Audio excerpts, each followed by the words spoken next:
नमस्कार दोस्तों, कैसे हैं आप लोग। मैं तो एकदम बढ़िया हूँ। आप बताइए कि आप कैसे हैं। तो दोस्तों, आज जिस टॉपिक पे बात करेंगे कि कैसे आप अपनी ज़िंदगी को खुल के और बिना किसी डर के जी सकते हैं। किसी ने कहा मुझसे कि आपके अंदर एक बेबाकी दिखती है, एक दबंगई दिखती है, आखिर ये कैसे आती है। और एक लोगों ने बोला कि आप हर बात में ये कहती हैं कि अपने जीवन का आधार जो है वो परमात्मा को बनाइए, भगवान को बनाइए। तो ऐसा क्यों कहती, जबकि हमारी लाइफ में माता पिता भाई बहन बहुत से ऐसे एग्जाम्पल हैं जिनको हम अपने जीवन का आधार बना सकते हैं। तो फिर परमात्मा को ही क्यों जीवन का आधार बनाना। अब आप देखिए ना, जो ये हमारे पास रिश्ते होते हैं, मेरा भाई, मेरे माता पिता, मेरी बहन, मेरा बेटा, मेरी बेटी, तो हर बात में मेरा मेरा मेरा। लेकिन अगर आप देखेंगे तो इसमें कुछ भी आपका नहीं होता है। जो भी चीज़ें आपके पास हैं सब भगवान का दिया हुआ होता है। तो जब उनसे भी बड़ा कोई है तो क्यों ना हम उन्हीं को अपने जीवन का आधार बनाएं। परिवार हमारी एक ब्लेसिंग्स होती है, हमें मिलता है, उसमें अच्छे लोग होते हैं, बुरे लोग होते हैं।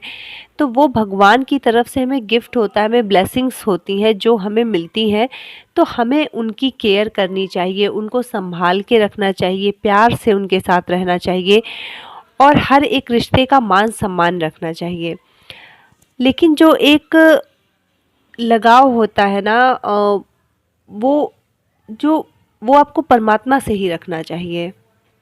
उससे क्या होगा कि जिसने सबको बनाया है कुछ तो होगा, वो जो कहता है उसकी हर बात में सच्चाई होती है।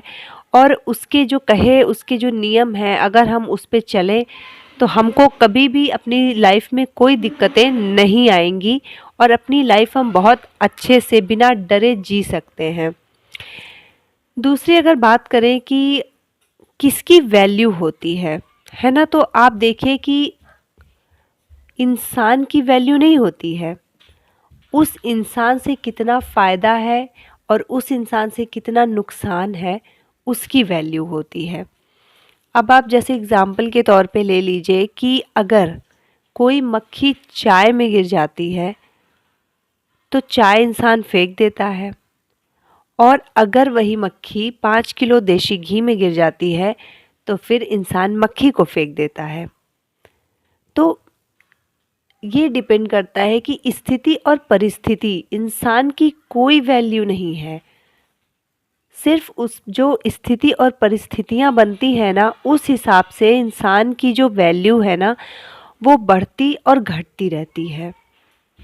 जैसी उस समय चीज़ें रहेंगी। अब जैसे आप एग्ज़ाम्पल एक और ले लीजिए कि एक सांप है, अगर वो कहीं घर में मिलता है तो लोग उसको सब इकट्ठा हो जाते हैं कि किसी तरह से मार दिया जाए। और अगर वही सांप भगवान शिव जी के मंदिर के आसपास या मंदिर में कहीं भी दिख जाता है तो सारे वहाँ पे जितने आदमी रहते हैं सब पुजारी हो जाते हैं और सब सोचते हैं कि एक लोटा जल मेरी तरफ से, एक लोटा जल लेके अपना दौड़ते हैं सब चढ़ाने। क्योंकि जगह बदल गई, परिस्थिति बदल गई, स्थिति बदल गई। सांप वही है लेकिन जगह जगह मिलने के उससे उसकी जो वैल्यू होती, परिस्थितियाँ सब कुछ बदल देती हैं। इसीलिए कहते हैं ना कि अगर आप भगवान पे भरोसा करोगे ना तो वो हर समय एक बराबर रहता है। उनके ऊपर जो आपका भरोसा होता है ना वो कभी टूटने नहीं देते हैं। इंसान के ऊपर आप भरोसा करोगे तो वो कभी ना कभी तो आपका भरोसा तोड़ ही देंगे।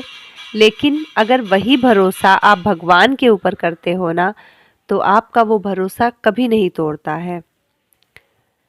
जैसे आप मान के चलिए कि कोई एक नॉर्मल इंसान है, उसकी वो कहीं जाता है, उसकी इज्जत, और अगर कोई अधिकारी इंसान कहीं पहुंच जाता है वहीं पे तो उसकी इज्जत, दोनों में कितना ज़मीन आसमान का फ़र्क होता है। हर इंसान उस अधिकारी जो आदमी है उसके पीछे आगे लगे रहेंगे क्यों? क्योंकि उसका ओहदा वो है, वो इस समय ऐसी स्थिति में पहुंचा है कि उसकी जो रिस्पेक्ट है वो लोगों की नज़र में बहुत ऊंची हो गई है। लेकिन जो अपने स्ट्रगल फेस में है उसकी रिस्पेक्ट लोग बिल्कुल नहीं करेंगे, क्योंकि अभी उसकी स्थिति वो नहीं हुई है, अभी उसकी परिस्थितियाँ खराब हैं, उसकी स्थिति खराब है। और जिस दिन वही इंसान एक अच्छे ओहदे पे पहुंच जाएगा तो उसकी रिस्पेक्ट होने लगेगी। तो हमेशा जो स्थितियाँ परिस्थितियाँ होती हैं ना, वो भी डिपेंड करती हैं इंसान का सम्मान करने में और अपमान करने में।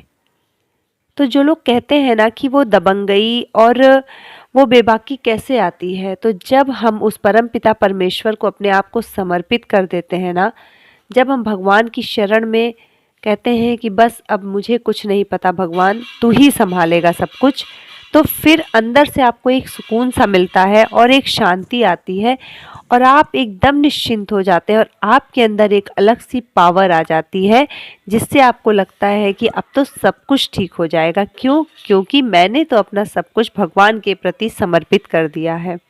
तो जब तक आप उस सुप्रीम एनर्जी से कनेक्ट नहीं होगे तो आपको तब तक वो सुकून और शांति कभी नहीं मिलेगी जिसे आप ढूंढ रहे हैं, और आपके अंदर वो कॉन्फिडेंस नहीं आएगा।